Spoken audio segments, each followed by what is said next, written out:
indiki meyxanadan, daha çox ustad sizə söz düşür, amma mən indiki gənclər deyəndə sizə yaşlı demək niyyətində deyiləm. Yəni sizdən sonra mən belə meyxanaya başlasam, sizdən sonra gəlirəm, sizdən gənc. Müsbət və mənfi tərəfləri nə də görürsünüz? Bunu eləsələr yaxşıdır, bunu eləyirlər yaxşıdır. Müsbət tərəfə qalanda indiki meyxana əvvəlki meyxanadan çox güclüdür, çətindir, qəlizdir. Bəhrilər dəyişir, məsələn. Əvvəl biraz asan idi. Amma şirinlik o köhnələr. Köhnələr. Köhnə kinolarımız kimidir də, köhnə meyxanalar. Nə qədər baxırsan, Əhməd Ardadır, baxırsan. Şair mahnılarımız da elədir. Retro mahnılarımızın yerini heç nə verir. Yəni onlara müraciət edirlər, görürsünüz. Bəli, bəli. Bu da belədir. Amma çətinləşib meyxana indi.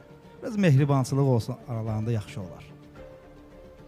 Siz necə? Mən arzu elərdim ki, yəni bu Dədə-baba meyxanası var, köhnə Dədə-baba meyxanasını qoruyub saxlamaqla, klassika deyirlər indi. Mən öz başa düşdüyüm şəkildə deyirəm, köhnə Dədə-baba meyxanası. Stol üstü vardı, nağara ilə, qoşa nağara ilə vardı. Məsələn, biz uşaq vaxtı qulaq asardı, Səlim Çildağla Kərim deyərdi, Allah hər ikisini rəhmət eləsin. Aycan alan candı məhəlləmizdə. Allah Nizami Rəmziyə rəhmət eləsin.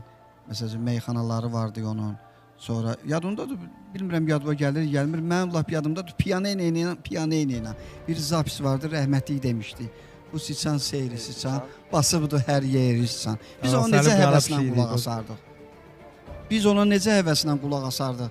Niyə məni təkdana qoyub gedirsən, sinəmdə meyxana qoyub gedirsən?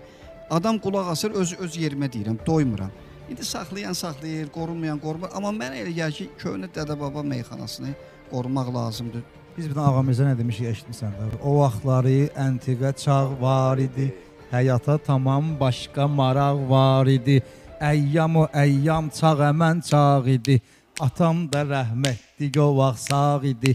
Yaxşı və pis günümüzə ortaq idi. Arxamızda zirvəli dağ var idi. O vaxtları əntiqə çağ var idi. Belə meyxana demişik ağamıza ilə. Biz ki varıq səhərə qalanlardanıq.